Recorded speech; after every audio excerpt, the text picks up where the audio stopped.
Welcome back for part 2 of my mini bookbinding set of videos. In the first part, I showed you the various applications I've had over the years for my miniature books, which I sold on Etsy for several years and no longer do. And as I mentioned in that video, I've been promising to make this video for a friend for about a year, so I decided I've got no kids in the house and I'm going to finally get it done. So these books are quite small. This is the standard size. You can make them larger or smaller. The larger they get with this particular method of bookbinding, the more complicated it is to not get glue everywhere. There's no sewing involved. It's just basically white glue and paper. That's like your standard Elmer's school glue. And the tackier the better, but I'll get to that. And this, I will also show you how to make them into charms where you're not puncturing the binding, and they are incredibly strong and robust. You can fill them, you can do anything with them, and except get them wet. You can't get them wet, but they're very strong little books with endless crafty possibilities. So yeah, let's get to it. The first step to making these adorable mini books is you rip the paper. Now you can cut the paper if you want to. I prefer to rip it because it gives it that nice fuzzy edge, and when you have a nice fuzzy edge, it makes them kind of fan out a bit, and I like that. I don't want them to be all precise and, you know, just stuck together. I want them to show that they are books because they're so small. You can't, if they're being worn, which was my original application, I wanted to make sure that you could definitely tell that they were books. So I just take a piece of, this is parchment paper, and I choose to use parchment paper. That's like the paper you get to print certificates on. It's got a high cotton content and it's very, very strong, and it's perfect for this. It also takes to dyeing well. I've tea dyed books before, the pages anyway, and they come out looking quite good. And if you do it before you rip them, you get a varied color on the edge. I learned that the hard way. So anyway, you take an A4 bit of paper and just rip it down until you get the size you want. So if you rip it down this size, you're going to have book leaves that are this size. I go down and down and down until I get them to about here. People think I'm crazy for doing this. I'd make like 20 books at a time with 11 of these leaves inside of each, but I found it quite relaxing actually ripping all the pages. It can be hell on your fingertips though. So this is what you need, and you need 11 of these. If you want to do fancy end papers, I don't have any examples, but obviously many books have beautiful end papers, then you would substitute the first and last leaf with the patterned pretty paper. But I just do 11 of these, and I've got that all done here because I'm not going to go through every step of the process. That would take an hour. So here I've got my 11 leaves with all of the edges facing in one direction. Now I'm going to take a miniature bulldog clip and stick them together like this. Now the next thing I need to do is bind this together. And what I do for that is I just take one of the leaves that I've already got and I rip it in half again so that I've just got one single page. And I guess I could have used the scissors to because it doesn't matter about the frayed edges. And there I've got kind of a 2/3 of a page, a single page, and that is going to wrap around the end like this. So I'm going to hold the pages. I'm going to take a little bit of white glue that I've got over here. If your glue is very runny, you need to let it dry out a bit. Let some of that water come out. So the tackier the better for this. And I am going to just, I'm sorry it keeps going in and out of focus. I'm not really sure how to fix that. A very, very light, and you're holding the pages nice and tight so that you don't want the glue to get really in between the pages too much, or they're going to stick together, and that's going to be awful. So I've got a really thin layer on the binding, holding it nice and tight. And then I need to find my paper. And I'm just going to smoosh the glue all over the paper. And then apply it. I used to have a picture tutorial for this, which I deleted ages ago. It probably would work a lot better. So you need to line it up, get it there, smooth out any glue, come out the ends. Make sure it's all stuck down nicely around your pages, and then you take the bulldog clip again, you stick it on there. Now this is the binding, the pages are on this end here, and I like to just run my fingernail over it and make sure that all the excess glue is squished out. There shouldn't be much, because the glue should have gone on sparingly. So there you have it, and you let this dry, and it really needs to be completely dry before each step, or else you're going to end up with a mess.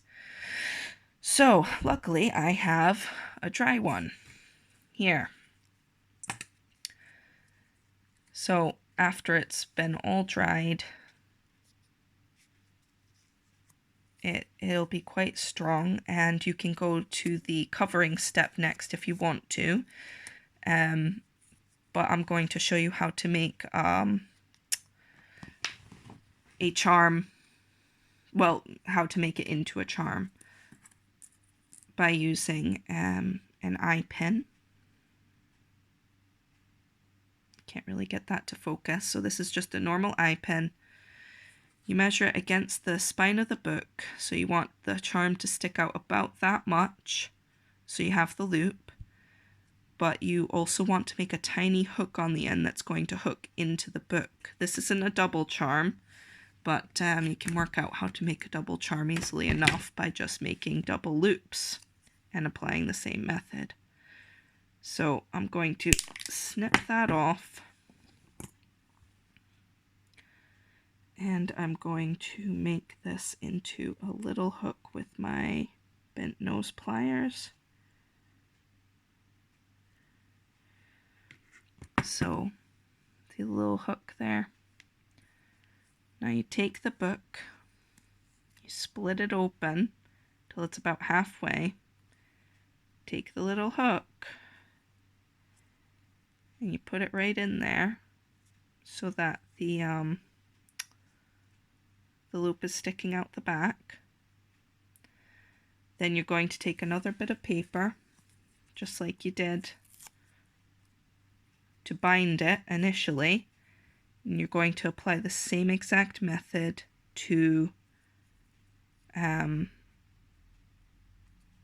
spine over the hook.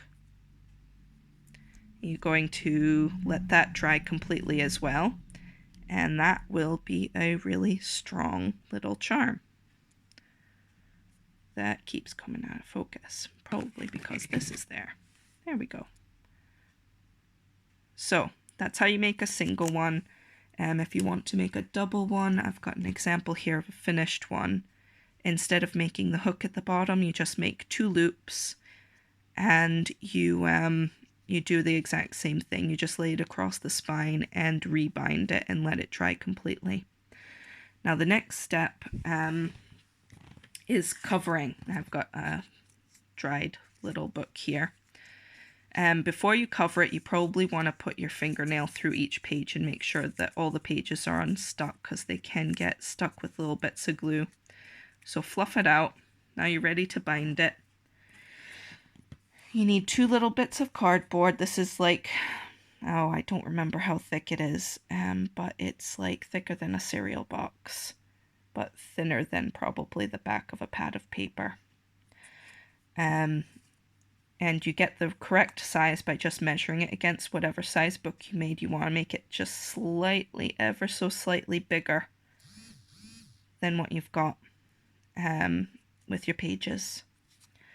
So these are your book covers, and then you need the spine. And you do that the same way. It needs to be slightly bigger than your group of pages. And I just need to trim this one to make it the right size. And the this bit of paper is actually a bit of index card, so this should be cardboard, but a thinner cardboard than your hardback covers. Then you need a bit of paper. I like to use mulberry paper because it's very, very thin, but it's really, really strong, and it creates a nice effect. And each book ends up different from the little fibers showing through. So mulberry paper usually has a shiny side and a kind of fuzzy side almost. You want the fuzzy side to be down because that's going to be on the outside, and the shiny side up. You're going to take the glue and spread a very thin amount on the covers. Very, very thin. Just use your fingers. Your fingers are the best way to tell. This should be barely tacky. And you line it up like this. I'm really going as quickly as I can here. I don't even know how long this video can be. And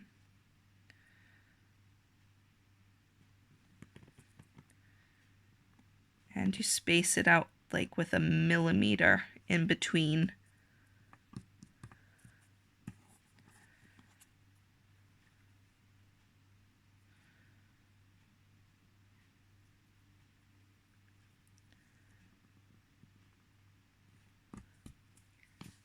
So you got this, then you just trim it so that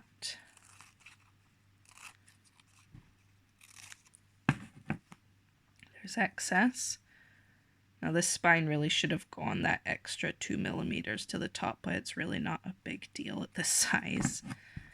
Then the corners, you just trim little slits.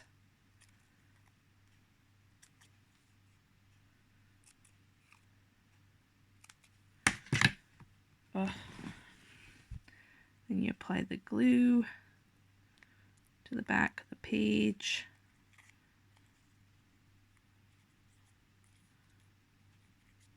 Anyone who's experienced with covering books knows this step pretty well.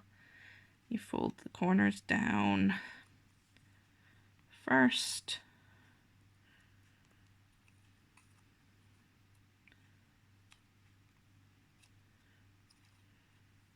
And then you do the edges.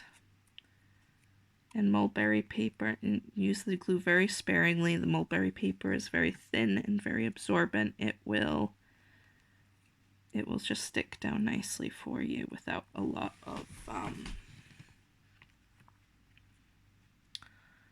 protest.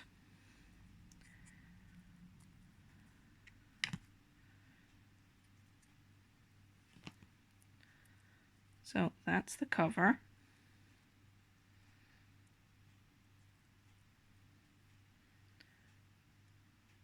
There it is. Next thing you need to do is take something small and round like a toothpick or a skewer. You're going to put it into the into the spine area, and you're just going to fold it so that you round it out and give it some shape, and it should take the shape pretty easily. It's a good idea to let this dry completely before the next step, but you don't really need to. So then you smoosh the glue around the whole page here, and the whole page here, oh, the cover rather, sorry. Kind of rushing at this point because the video is going on for ages. You spread out your book to the two ends. If you did fancy end papers, it will be more exciting than this. You just line it up, squish it down. Line it up, squish it down, squish it all together. Make sure there are no wrinkles. You got a little bit of wiggle room to adjust, and you've got a tiny book. And obviously, if your charm bits, your loops were in the spine, you'll have those all ready to go. And it's a little charm, and the little bits of glue will come off. If the glue has seeped through the cover, you can just cover it again. Or if the color of the cardboard has come through and you don't like it, you can just add more layers of mulberry paper or use a different kind of paper, and that's pretty much it. Hopefully this was instructional enough.